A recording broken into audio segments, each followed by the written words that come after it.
But another part of me that was conditioned was saying, if he reads this, he'll see why you are unworthy and why you're such a horrible person.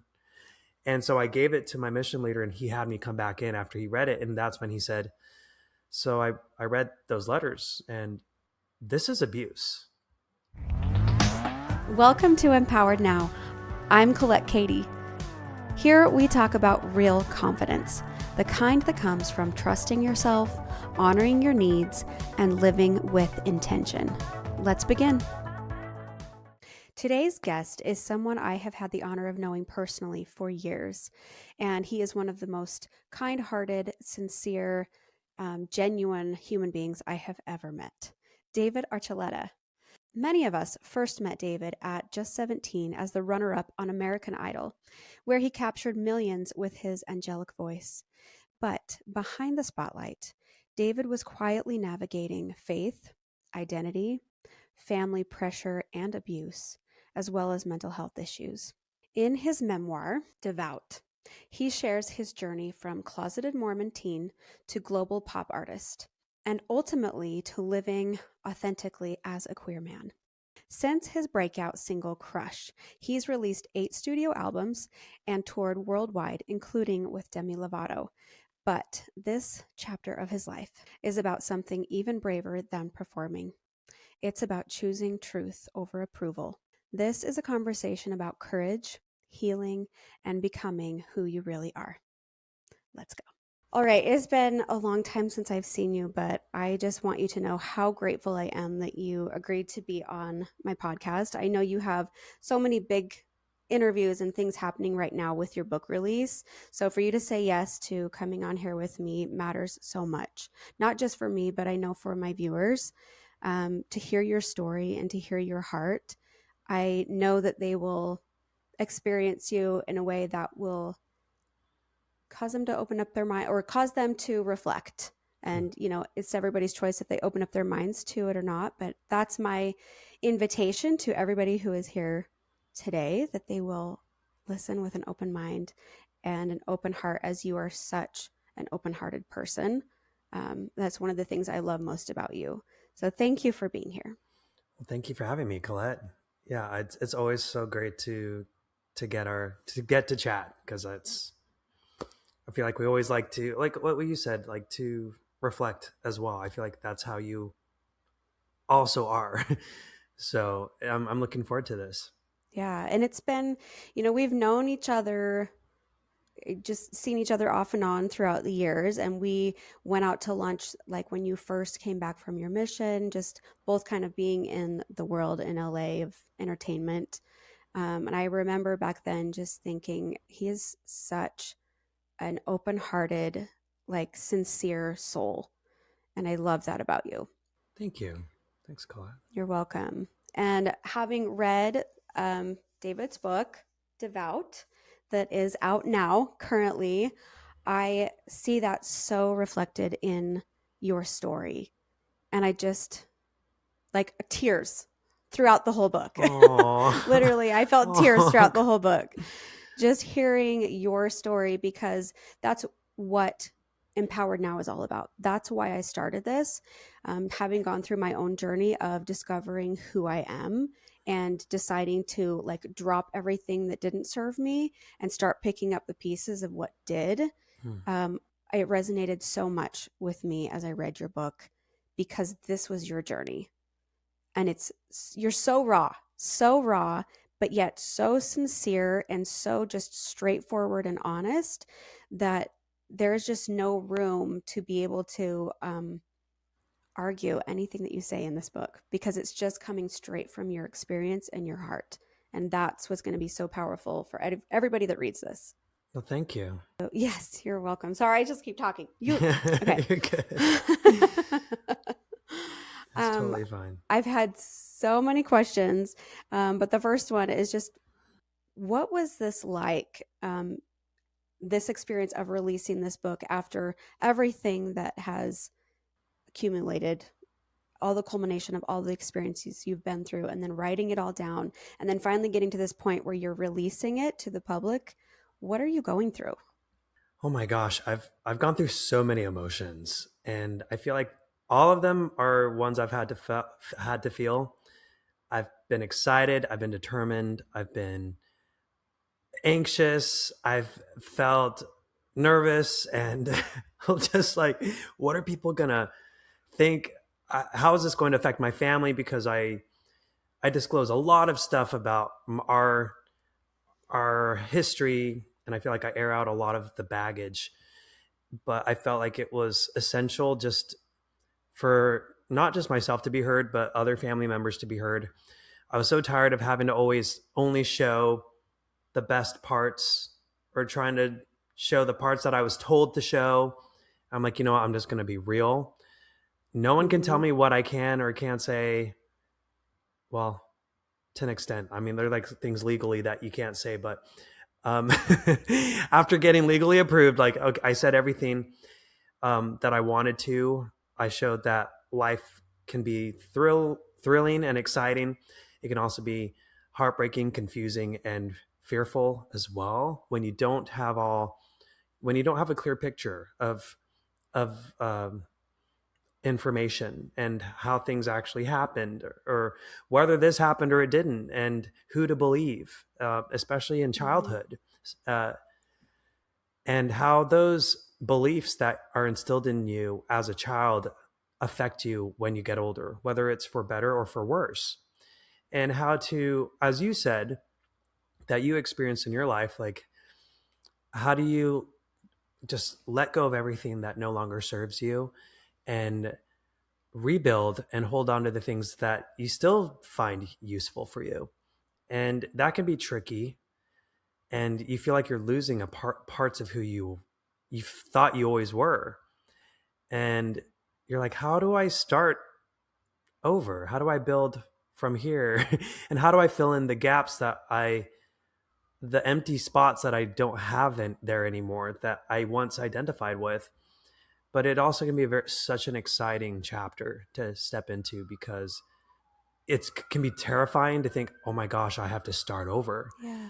But then you also think, oh my gosh, I think I started feeling I get to start over Yes. and give myself a chance that I never had before, and see myself in a way that I never was able to, with the same compassion and understanding that I now have. Yes. So powerful. It I feel like all of us have to go through some type of a journey like that of discovering, what do I actually believe? There is what I've been taught growing up, and now you just discover new things as you get older. Like, what do I actually want to pick up and keep with me?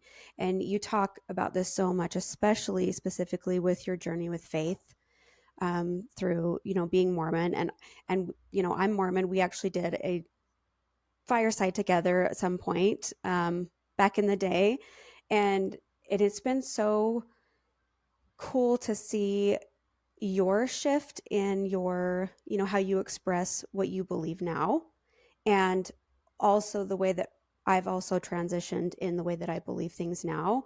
And in reading your book, noticing how much those beliefs played a role in, and it was both. It wasn't just like your religious beliefs, but it was also your interpersonal dynamic with your family and your father that created another belief system. And it was interesting to me to listen. It's like, was this belief from the church? Like, where you talked about your father kind of using his priesthood authority, um, or his priesthood, like, I am the leader in your home, or I am the leader, you will obey me, I have your best interest at heart. But yet then later realizing this was sort of a toxic, abusive dynamic. Not sort of, it absolutely was. And there was multiple forms of abuse happening in your life with, multiple family members. Um, how would you say, just with that dynamic of, like, when you're a child and you're grasping onto these certain beliefs, how much of do you like? Is there a regret in there for you? Um, I I'm I'm sorry. Is that a really, it's like a convoluted question. It's very like, No, it's, if I'm going to, I guess, answering honestly, yes, there are regrets to it. When I, especially when I was writing the book, I would get so frustrated with myself. I was like, why? Why did I allow this to happen? yeah, And why didn't I just say something else? Or why didn't I just say no? Or um, why didn't I put my foot down a little more? And I had to look at myself from an outside perspective rather than just me looking at myself, because um, from an outside perspective, it's like I had to learn how to have compassion for the child that I was. It's like I would be so mad. I'm like, why did I listen to those people? And it's like, okay, David, this is a 9-year-old that you're looking at. I know it's you, but it was you when you were 9. You didn't have all the information you needed to make a proper decision yet. You didn't know how to speak up for yourself. You were, as a child, you're told, you're reliant on the adults around you to guide you and to protect you. And they may be doing their best, but they're also imperfect. So yeah, I had to have compassion for them, but I also had to realize you can't be too empathetic to let these people run your life and take advantage of you. You may understand that they have hurt as well, but you can't, you also have to set boundaries to not let them keep hurting you and their hurt, pass their wounds on. And you have to know when enough is enough. And it took me a long time to figure that out. But yeah, when you're trying to follow guidance, not just from your parents, but also from your religion mm-hmm. and church leaders, where, one of the 10 commandments is to honor thy father and thy mother. And so that created a lot of conflict, and a conflict for me, because I'm like, I'm supposed to honor my father. And on top of that, with the beliefs of Latter-day Saints is, you have to, or Mormons, Yeah, AKA you Mormons, can, yeah. they're trying to step away from that branding and be recognized as the Church of Jesus Christ of Latter-day Saints. So I try to be respectful to that, but um, they, with those beliefs, Yeah, yeah, um, they, you're taught that your father is the priesthood holder. And so that's why I grew up. It was one of my favorite primary songs, was to I see my mother kneeling with her family each day. And then mine is a home where every hour is blessed by the strength of priesthood power, with father and mother leading the way, teaching me how to trust and obey. And the two things they sing are crystal clear, for love is spoken here. The song is called Love is Spoken Here. right, And so I loved those songs. And so that's a lot of the teachings that I held on to were based on the primary songs I would listen to. And right. so my dad would say he was the priesthood holder. And that's what I learned in Sunday school as a Mm-hmm. primary kid, that your father is the priesthood holder and he guides the family. He can receive revelation. So I felt like my dad was just telling me what I already knew, that, yeah, he is a priesthood holder. And yes, he can receive revelation for me. But I feel like it was, I didn't see how someone's imperfections and their own hurt and their own stuff that they're trying to process can bleed on to their decisions and be tainted and be misguided. And Yes. I I saw how my dad, he meant well, and he still believes, I talked to him and he's like, he believed he did everything he could, and I believe him. I believe that he did everything he could. It doesn't mean that what he did was good. Right, right. And when I say that, it really upsets my dad, because my dad's like, well, you don't understand that you didn't understand where my intentions were. I'm like, thanks for letting me know. When I talk to him, I understand a little more where he was trying to come from and his intentions. It doesn't change what happened. Yes, and yes, I had, exactly. and I think that's something it may be difficult to see eye to eye on, because it's like, I know that it's like your intentions may have been in a good place, but it doesn't, my family friend that I talk about in the book as well said the same thing. Mm-hmm. that their intentions, they only meant to have good intentions. And it's like, I'm sorry, but when you tried to get my dad into prison and convince me as a 9-year old that that's what I needed to help you do, is Right. the 9-year old to get his dad into prison, I don't really care what your intentions are at that point. You Exactly. were wrong. And I feel like a lot of times people deflect when they say, well, instead of acknowledging what happened and the hurt that may have been caused and the pain, when they deflect by saying, but my intentions were good. It's like, I don't give a Yeah. what your Yeah. intentions were, because I went with your intentions for years. And it's time for me to let you know how your intentions have affected my life in a very painful way, in a very confusing way. And if you're not going to listen to the results, then we have an issue here, and I need to set boundaries. I don't want to talk to you right now. I don't want to talk to you anymore in some cases, because you're unwilling to see how you took advantage of me, and in some cases you're still trying to take advantage of me, because you want to continue the narrative from that time of when I was a kid. And so it's like, it's time for me to protect the little kid and stand up for him. And that's what I really tried to do in this book. Yes. I can't tell you how many times in your book I was like, "Yes, David!" I was so excited Oh, because this is exactly what I believe is why I'm here still. Because I also experienced that dynamic of listening to other people over myself so much, listening to the other voices or the conditioning, or what the church says, or what my family says, or what anybody else says, over the internal, like, alarms that might have been going off in me at the time.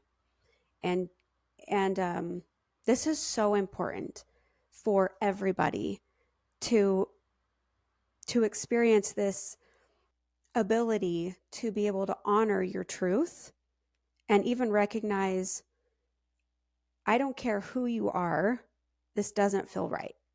Like, if you're rejecting yourself, especially from the words or actions of somebody else, um, it's not right.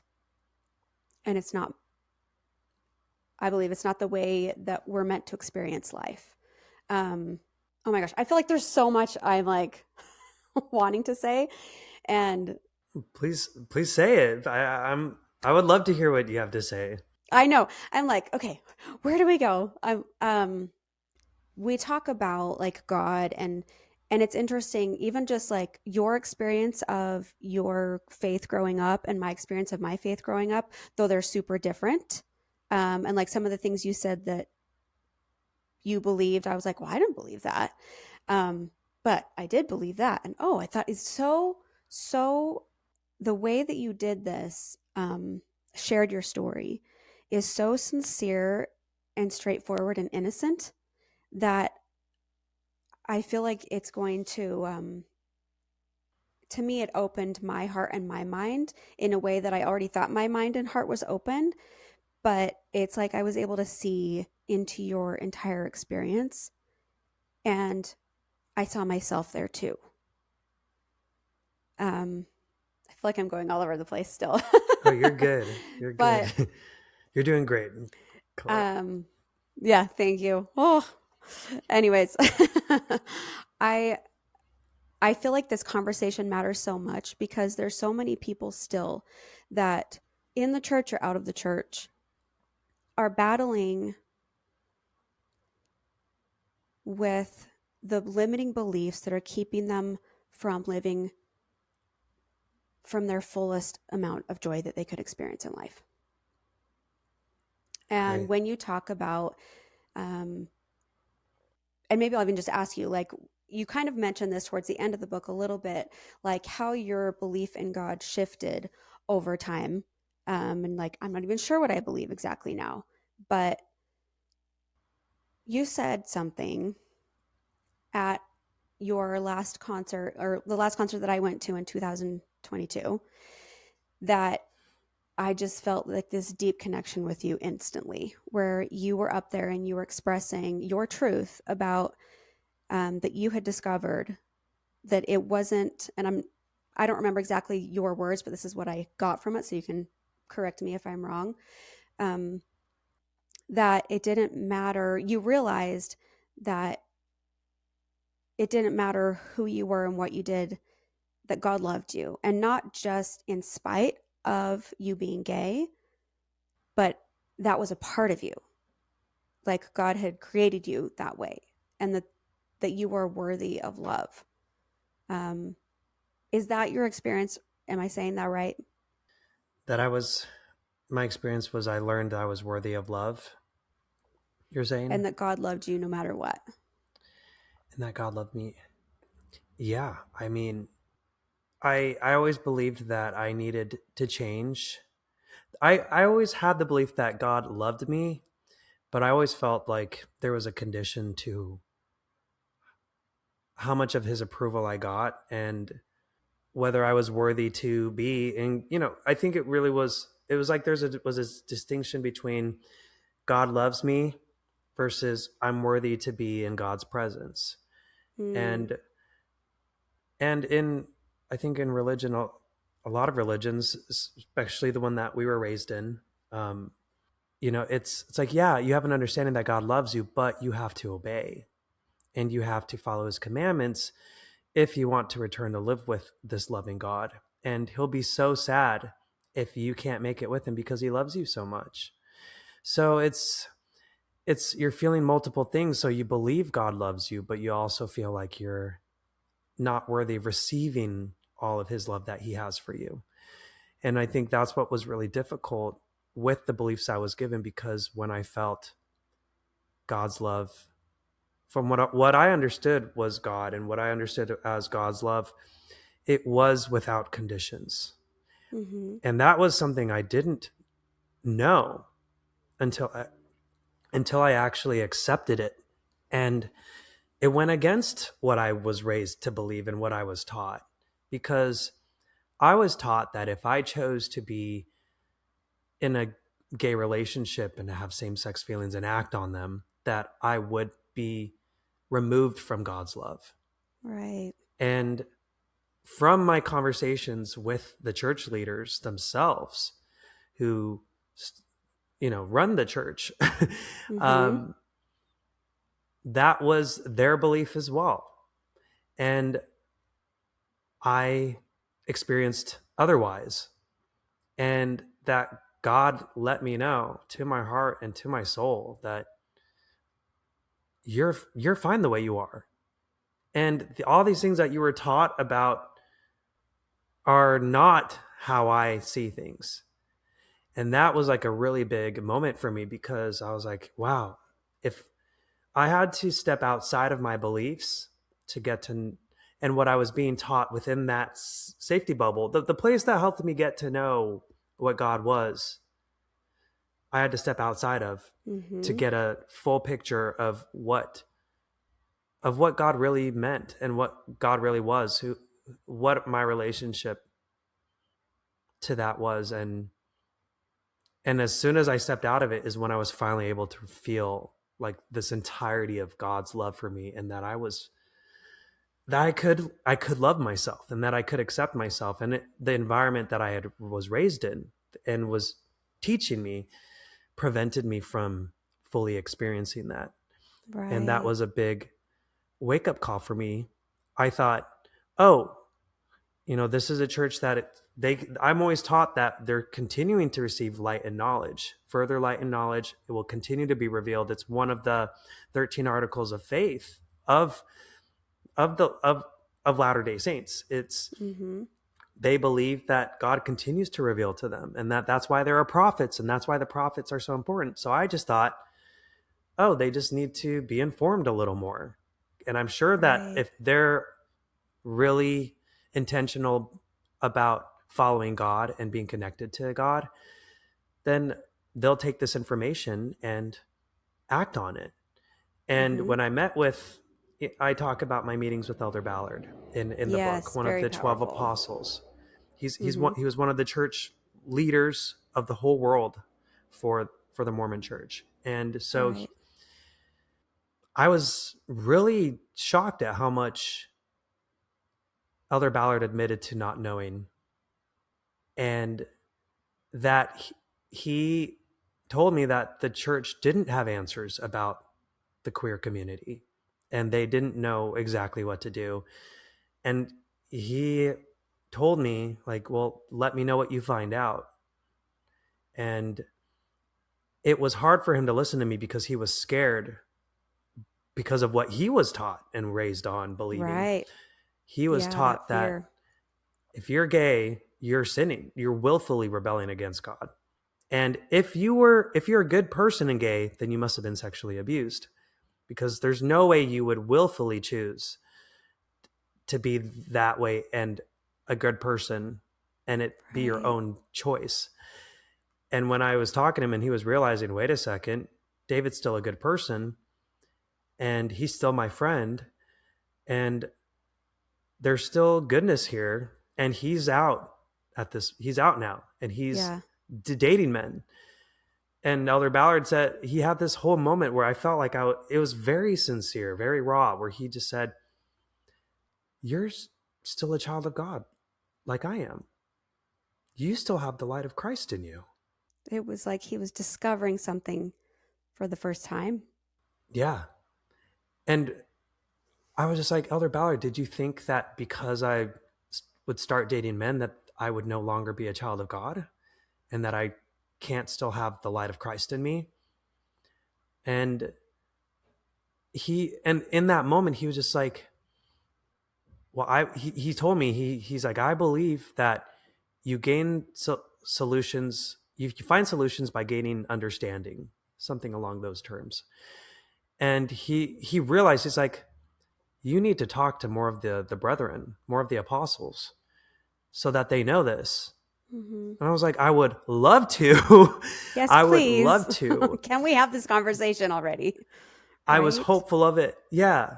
I was hopeful of it, but I could also just sense, I was like, it was already hard for me to have this conversation with Elder Ballard, and I'm super close with him. He treats Yeah. me like a grandson, and he tried to shut down the conversation a couple times before we had it because I think he was afraid of what it would open up. Yeah. What does it And I mean? knew, yeah, but I knew that I know Dallin H. Oaks was above him, and the apostles in the church honor kind of like the hierarchy of Correct. what Yeah. is it? If you've been serving longer, then you get more of the say. And Like the so seniority. Hmm. seniority, thank you. Yeah, they honor the Yeah. seniority in their leadership. And I knew Dallin H. Oaks was above him, and I knew Dallin H. Oaks' history. I had researched it. And it was in his own biography that he was a Supreme Yeah. Court justice, and he proudly stated in his biography that he spent many years defending the sanctity of marriage. And I knew, that is code for fighting against same-sex relationships. And Right. defending religious freedom it is code of what Dallin H. Oaks spent decades of trying to withhold legality of same-sex relationship recognition in our country. And Right. I knew he wasn't going to redact his life's work. He wasn't going to take it back, especially at his age and now at his position. He would, if in order for them to have this conversation, he would have to be willing to admit that his life's work was wrong. Yeah. And I knew the chances were slim, but I still wanted to try. And eventually I knew that as when he was going to talk to them, they were going to be afraid, and they were. And eventually Elder Ballard ghosted me, and it was really unfortunate. Yeah. That was an interesting part of the book to read. Having been a member of the church a long time, but also going through my own um, kind of this shedding of making the authority of the church my authority. Because, President Nelson, he always, what's the word I'm looking for? he always accentuated the importance of personal revelation. And for me, that's what I started grabbing onto more. Mm. Um, because as you're describing to me this interaction with Elder Ballard, there's so much fear, not just about like, okay, this I don't understand this, like he didn't understand, and he just kind of, it sounds like he had interacted with you in the ways that he had been taught, like, well, it must be like you said, it must be that he's been molested, it must be this. And clearly in your experience that you talk about in the book, you've had these feelings from a very young age. Like you start out immediately like expressing some of your experiences that way. And there's always that debate. Is it nature? Is it nurture? Blah, blah, blah. There's always that debate. But hearing your experience, like nobody can refute your experience.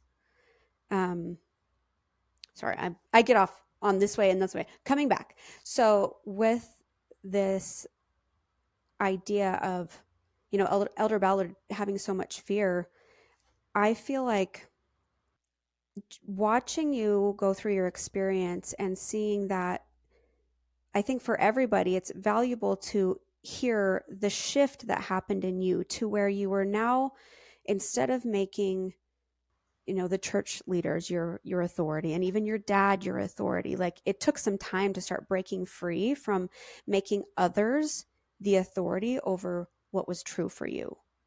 Like this was a journey for you. And that's kind of a theme that I saw throughout the book, is just like this starting to realize, and maybe even not starting to realize, it maybe happened in your experience when you were suicidal, when you were at your lowest, that you heard a different voice maybe, or the voice said something different to you that was like, I'm okay. um Sorry, I'm like, I should have taken some medication this morning. I'm like all over the place. You're Because fine. I have You're so much totally that I want fine. to say. Just because it's so, what I like, my passion and what I do is just helping people realize that nobody is the authority over you. Nobody, nothing, including your limiting beliefs. Because those limiting beliefs, just like you said, hurt people, hurt people. Right. And everybody is just acting from their own experiences. They're living from their own lens. Your dad's issues that were created, you express learning so much about your dad later on. It's like, oh, okay, I can kind of see why he is the way he is. It doesn't make it okay that he treated me the way he did, but I can see. And it's like we're all that way. Like Elder Ballard has his experiences from what he was taught. But even within the church, I feel like we put so much authority in somebody else's idea of who we are rather than who we feel we are inside. I don't know. What is it? Does that resonate with you Yes, at all? I'll piggyback on what you said, Colette, just where I think we want to find a guidance to help us get through our life, because and a lot of us have a hard time trusting ourselves. And my goal with sharing my story is to help people find a little more trust and belief in themselves, Yes. to trust their intuition and their gut, because a lot of times there are exterior factors that try to knock us off of being in tune with what is within us, because they want us to rely on them. And I think that it's more of a control thing, but sometimes people feel more comfortable that way. It's like, you know what? I want to be told what to do. I Right. want, I don't want just to have to lay it out for decide me. this. Exactly. Like, I don't want to make decisions, like make them for me. They're probably like, I relate to that because I've always been afraid of making the wrong choices and decisions and making my life a failure and watching it all just implode. Mm-hmm. But, but you can't always trust someone to have all the answers for your life and your experience and your journey. And that's what I learned from, I was so willing to give up my life my agency to other people, to Yeah. my dad, to my management, to my church, church leaders. And they may, they help you get to a certain place, but you have to be willing to challenge and question some of the things that they tell you, even if it's in your best interest. And that's what I learned. And that's what I hope I can expose in my book, is the conversations and the dynamic I had with my dad. Mm-hmm. And yeah, he would tell me that he had the best intentions to guide me and help me. And he genuinely believed that. But I kept having people say, your dad is really difficult. And man, do you feel like you really have to have your dad approve everything you do? And, you can make your own decisions sometimes. And I was like, no, he's my dad. He knows what's best for me. And it wasn't until I was on my mission as a missionary that my mission leader, this is where a church leader helped me. Mm-hmm. I had to hear from my mission leader, and he had to spend like 45 minutes convincing me that, hey, your dad is abusing you. Yes, And I and was like, thankfully he did. Thankfully he could see it. and I had my guard up so bad. I was like, I was in my mode. I had been conditioned to always defend my dad and stand up for Yeah. him. He and I were a team. He would say it's us against the world, and we can't trust anyone. He's like, we're family. We can only trust each other.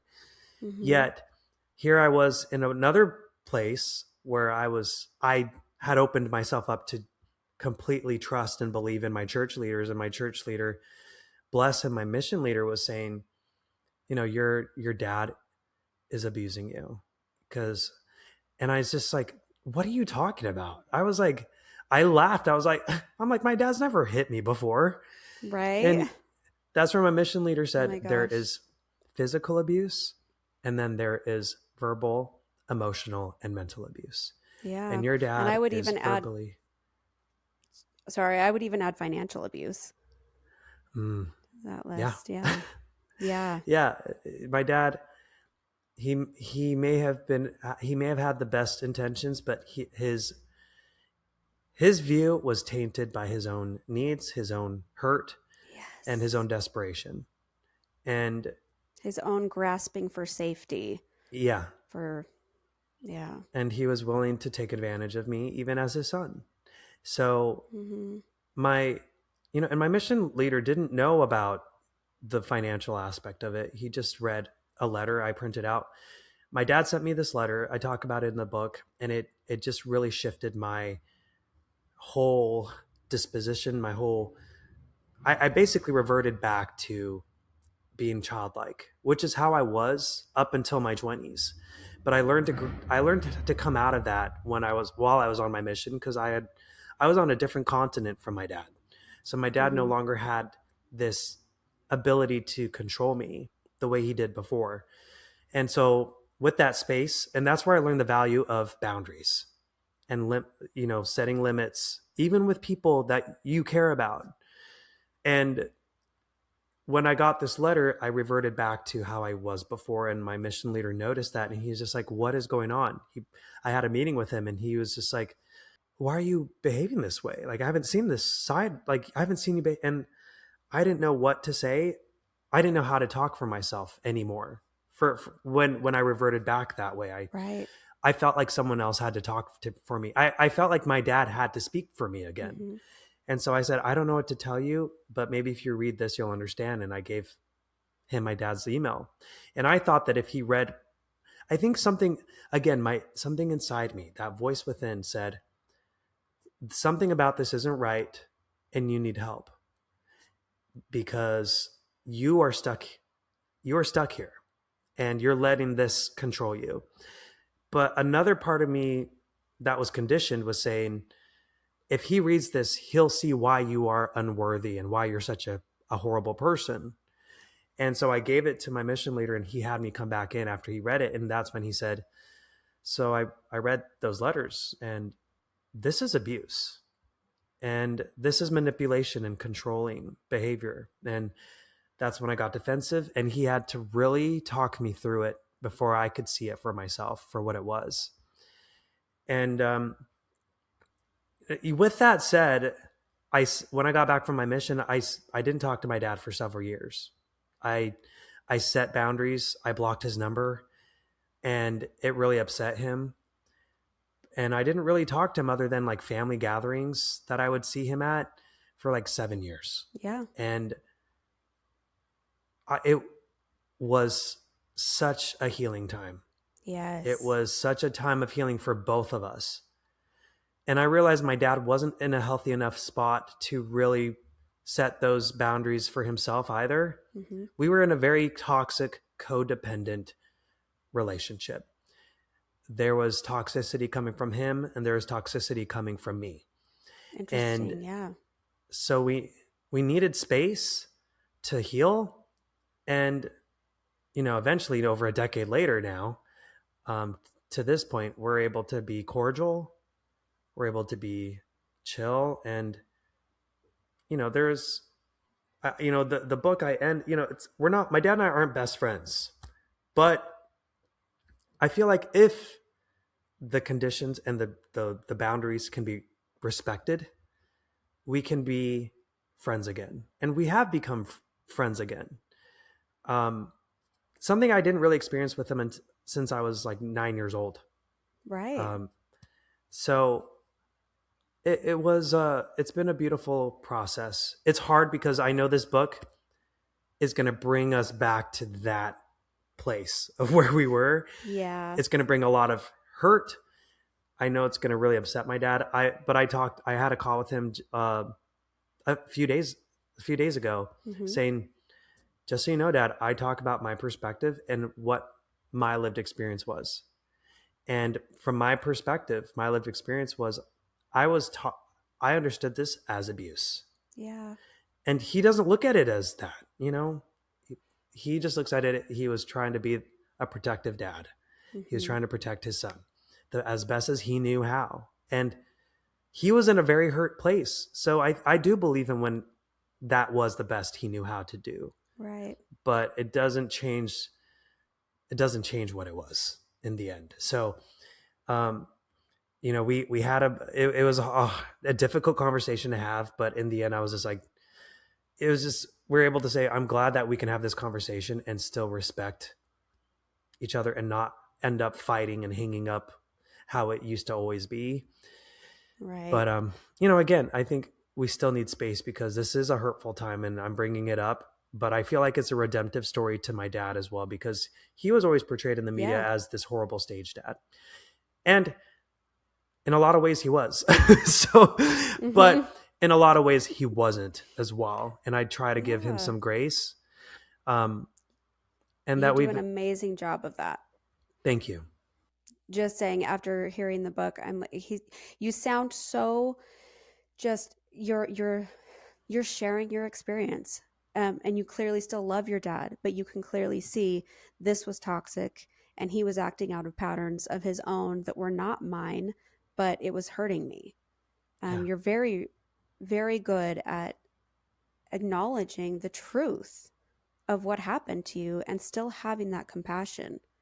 And as you're talking about creating boundaries with him, I know there are so many viewers, especially my viewers, because I talk a lot about, overcoming self abandonment and overcoming that people pleasing and boundaries and Mm. learning how to set boundaries and be able to speak your truth without needing the other person to react a certain way or to acknowledge you, even like learning how to really stand up for yourself as an act of self love and empowerment and self will, even if you doing that is going to create more conflict and more stress in the other person, being able to stand for yourself. And so, my question would be like, how do you feel like you were able to do that? Because in the books, it does kind of seem like you were away from your dad for so long that, and once you had that clear ability to see what he was actually doing to you, it was almost like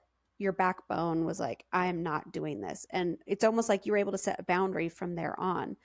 But was there any time where you felt that you couldn't hold that boundary, or that shame, shame for not being able to hold that boundary, or shame for the way that it was going for you now? Because I know that especially victims of abuse, when you're trying to move into empowerment, guilt and shame can be one of the worst things that comes up for you, especially because that's usually what the accuser will do is, I can't believe you're doing this. I can't believe you would treat me this way. It's like you start to, oh no, now I'm doubting myself again. Now I feel like I'm doing it wrong. So can you maybe share what your process has been and if there's any tools or things that have helped you to be able to hold consistent boundaries? Yes. Wow. What that is such a good point. Because as people pleasers and trying to keep the peace, um, and as a people pleaser myself, it really hurt to have to set boundaries because I knew I was upsetting the person that I wanted to please, that I wanted Mm-hmm. to have peace with. And I knew that they were going to be disappointed in me and angry with me. And I didn't want that. I didn't want anyone to be angry with me, especially my dad. I didn't, I, Yeah. I'd, my whole identity and my whole self worth was wrapped up in making sure that I was on my dad's good side and that he was okay. And I felt responsible in making sure that he was okay, you know? And so Yeah. to have to be willing to hurt him and him not understand me and why I was doing what I was doing it was agonizing. But I Yeah. knew, I think the words of my mission leader came to me and he said, if you let your dad back into your life, he will destroy your life and all the progress you've made will go to complete waste. And I needed to hear that to, I think, to get a better sense of reality. Like I Mm-hmm. needed some outside Did you believe perspective. him? Did you believe him when he said that? Could you feel that as truth? Yeah, I did. So I had to be willing to stick to my boundaries, even watching my dad explode over it. And I get where he's coming from because he said he felt misunderstood, he felt judged by me, and that I never gave him a chance to understand where he was coming from. And in my head, I'm like, Dad, I gave you lots of chances. I I listened to you for hours and hours upon days on days, and you never got to your point because I don't think was able to recognize that he was too hurt to get to a vulnerable place himself, that he always felt the need to Yes. protect himself. So he was never going to get there with me, and I Mm-hmm. wasn't going to Mm-hmm. waste my life waiting for that because I was going to waste my life, and I needed to Yes. move on. Yes. That's another yes moment. Yeah. Yes. And it's so, that's one of the hardest things is learning to accept this person isn't going to change. They're not going to go there with me. The vulnerability that it takes to be able to acknowledge what you've done and how you need to change. It's you have to be able to let people be who they are and accept before you can let go, because if you still feel like you need to fix your dad or make him understand you, then you're right. Then he's going to continue to have power to destroy your life. And I'm not saying that people can't change. And that's one thing that, especially you and I, because I feel like we have very similar personalities, of we see people with love and like everybody's great and everybody has good qualities. And, why can't we all just be friends and like be good and happy and whatever? Um, but being able to just acknowledge, like, this is what you're choosing and it's destructive. And it's not my job to fix you. And it's not my job or within my power to make you understand me, because Mm, that's what we want. Is if you understood me, then you'll be okay with me. And that's what your dad was saying too. If you understood me, you'd be okay with me. mm, But it can be okay to understand, I see where you are, but you're not changing, and that's not helping me. Like establishing that autonomy from especially the people that we love is going to give us the most freedom and offer them the most space to grow in the ways they need to grow. But that's the one thing that I think I needed to learn for myself is that it's not my job to fix anybody or to save anybody or to heal anybody or to make anybody's emotions, to change anybody's emotions. They're not my job. It's not my power. And it's almost arrogant to think that I should or could. It's not my job. And I think that's one thing, that I think in religion can be really difficult because we're we're taught kind of that, like, I'm responsible for your happiness and you're responsible for mine. But I also think that's a Mm, societal thing where yeah. it's my job, like, you complete me, that Jerry Maguire, you complete me. And I'm like, Mm. ugh, no. We are whole beings, and when Right. we're whole, then we can synergize. Right. But how cool is that? It's hard to like come to, but how cool is that too? It is. It is so cool. And it just to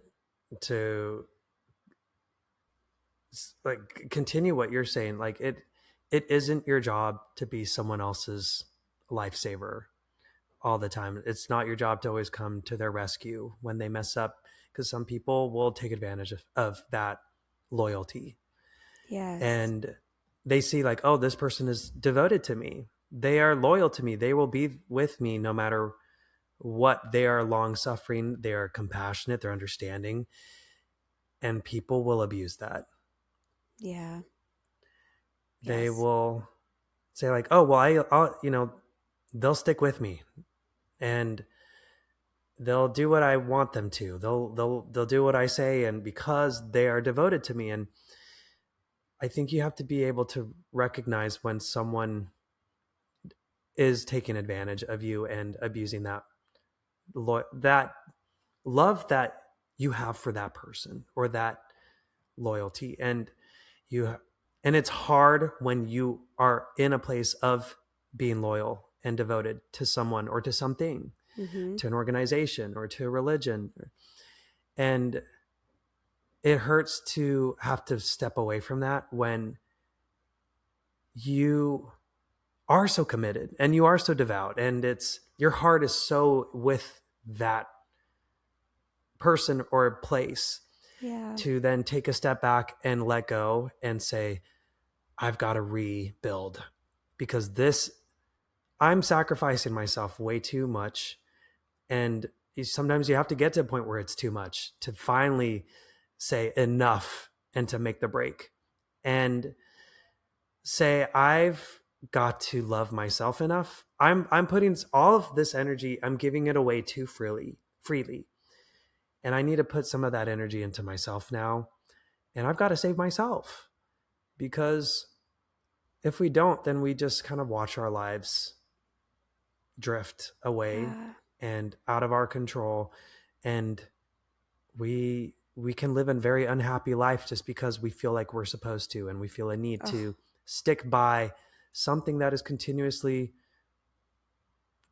tearing us down and causing us to deteriorate, and we'll lose ourselves. yes. And and it's confusing because religion a lot of times says you're supposed to lose yourself. Right. Lose And yourself to when find you're yourself type of thing. Yeah. yeah, but I've in my case, I had to be willing to, I had to make space to get to know myself and see how I felt and take care of myself and say no, put my foot down, which hurt. I felt Yeah. so bad doing that. I felt guilty. I felt shame. I was like, I should know better than to be doing this. Right. Oh my But goodness. that's where you have to trust your gut and Yes. say, I need to be strong. And if I'm messing up, if I'm making a mistake, something else I learned in my book was we are allowed to make mistakes. That was Oh, literally an yes. answer I got in my prayer. You're supposed to make mistakes. You're And if supposed you're to. religious, and if you're religious and you're like, I don't want to mess up, like literally in my prayer, God said, I give you permission to make mistakes. And Yeah. if you believe that there's a savior, that's why I provided a savior for you. For that, when you The mess whole up, point. you can always repent and go back and be healed. Yeah. And God said, but the things that you think are mistakes aren't mistakes. Exactly. But but know that this is your cushion. If you ever do make horrible mistakes, there's never a place that you can go that's too far where you can always come back to me and we can work through this together. But Yes. go and mess up. Do not let the fear of making a mistake hold you back from what you feel you need to do, because it can change your life, and you will learn to have that power within yourself. Yes. Learn to have that power within yourself and have freedom, like true freedom. I love what you said about um, just everything that you just said. I'm like, yes, yes. Because when we talk about losing yourself to find yourself, that was also how I lived the beginning of my whole life, really. Um, and then when I kind of 10, 15 years ago kind of had my crash and burn where I threw everything at the floor and decided what I was going to pick up, that term took on new meaning for me. And what I see it as now is like not losing yourself, like giving of yourself and sacrificing yourself because that's what's noble or good.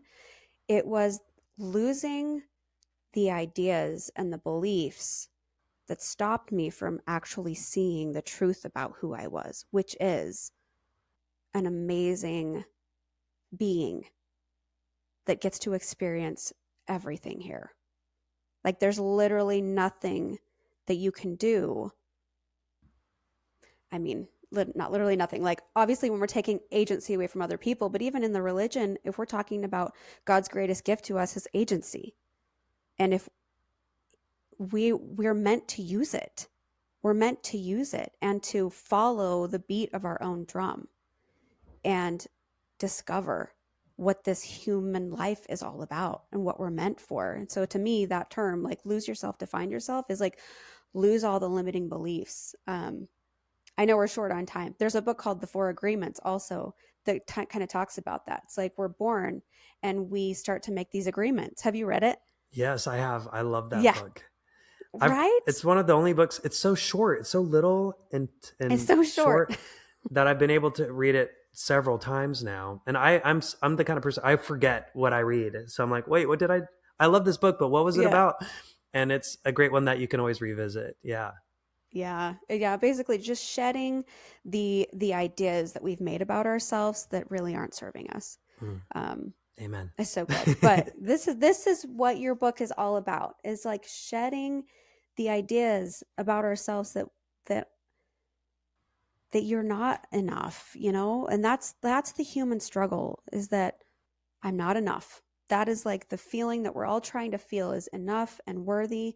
and and when we can tap into that and acknowledge like we actually were the whole time, it's like I feel like that's what life is all about, regardless of whatever religions, anything else. Like life is all about discovering that we are worthy and we get to have a freaking good time on this earth. you know okay, I know you have to go, so there's one more thing I wanted to ask you.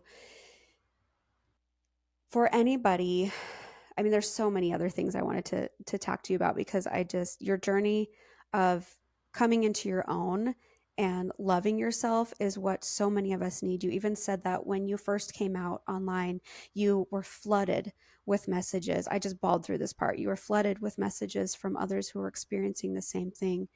And there's so many questions about, is the LDS church ever going to change? Is shame and fear ever going to be rooted out of our communities together? Like that to me is one of the most important messages of your book, is how can we root out that shame and fear so that we can all be the way we are, without judgment, without being ridiculed. But my question, I guess, is what message would you give to anybody who is maybe where you were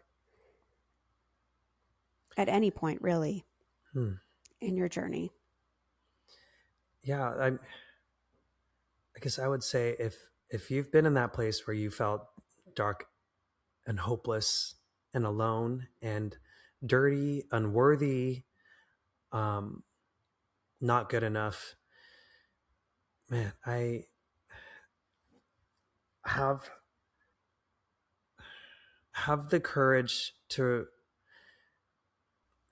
it's a hard concept to grasp, but maybe if I tell it in my personal experience of when I came out, for example, Yeah. and no longer was hiding that part, it was terrifying.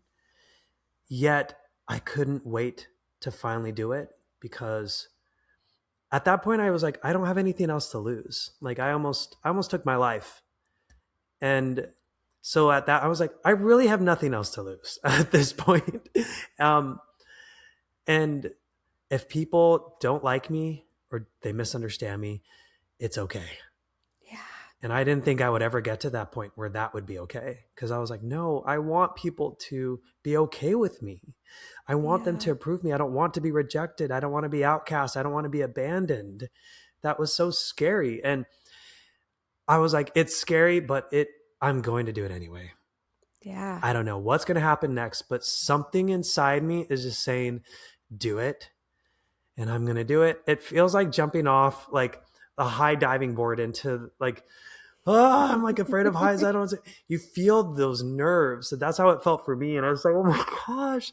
I called my sister for support because I was scared. I was scared to jump alone.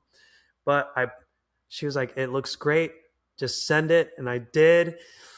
And there was like, you know what? Okay, it's there. There's no going Yeah. back from this point. And it was so freeing. I felt so alleviated. Mm-hmm. And regardless of what people said, and people had a lot to say, they had a Yeah. lot of good things to say and a lot of nasty things to say. Regardless of what the outcome was, I had learned how to be okay with myself. And that's what mattered the most. It wasn't about what they thought anymore. It wasn't about Mm-hmm. what my dad thought. It wasn't about what my church members and congregation thought. It wasn't about what my neighbors or friends thought anymore. It was a moment about how I'm choosing myself. Mm-hmm. And that's that's scary to do when you haven't done that for most of your life. But it was a commitment that I was willing to stick to. And you have to take courage to make that choice, to choose yourself. And it's going to be hard. Sometimes you're going to be like, what do I do? I need someone to step in for me again. And you have to, it's just like, I'm going to stay committed to this. And it's been so worth it. Been freeing. It hasn't always been easy, but oh my gosh, it's so much easier than before. I didn't think Yes. I could. It's easy because I believe in myself. I have confidence and I feel grounded. And so I just want to encourage other people to find and choose their authentic selves, when they Yes. find it, to choose it, because it is life changing. It is freeing. And it's like seeing the world in black and white before and then seeing it in color. It just, there's a new excitement that comes. And I just want everyone to be able to experience that for themselves. Whether it's coming out, whatever life transition they need to make to get there, it is tricky, but it is so worth it. And I just want to cheer you on and wish you the best on that journey. Thank you so much for that. And I would also agree with you and piggyback off of that, that, lose yourself to find yourself. That's what it is. Like letting go of all of those limiting beliefs and having the courage to just jump. It's so inspiring. I appreciate you so much. And I know you've got to go, so I will go ahead and Yeah, wrap this up, Colette, so good to and talk send to you. people, so good to talk to you. Yes, thank you so much, David. So great to talk. Thank you for always supporting me on every step of my journey. It's been just so wonderful, and I've to have so many things in common as well. Like I've always felt like we're like kindred spirits. Like Mm-hmm. we may not always talk about everything in our lives, but like I think there's always been like this silent just understanding of like, hey, like there are things that we both understand about each other without it being said. Yeah. Um and that just thanks for always being so compassionate and just for always feeling like this warm place.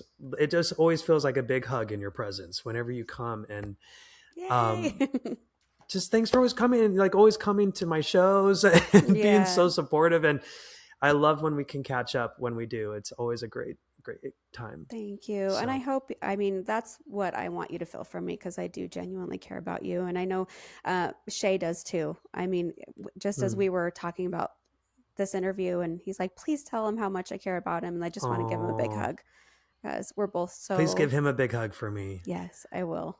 Yeah. So, I love all you. Your whole family's just wonderful, and I'm so grateful to have y'all in my lives, in my life, y'all's lives in mine. So, yes, thank you. even it's just like here and there. So, Thank you. Sending all the love. thank you, Colette. Thank you for joining today's episode with David. He is such an incredible human being. I will have all of his links in the description below on YouTube, as well as in the show notes on Apple and Spotify, so that you can go follow him and give him some love. And as always, thank you for joining us here. I appreciate you so much. Your comments matter to me. Your engagement in the space matters to me. And I love hearing your feedback on Instagram and in the comments on YouTube. Truly appreciate you, as well as ratings on Apple and Spotify. Thank you guys for being part of Empowered Now. It means so much to me. And I hope you'll stick around. We'll have many more amazing guests this year. All right. Love you all. Bye bye.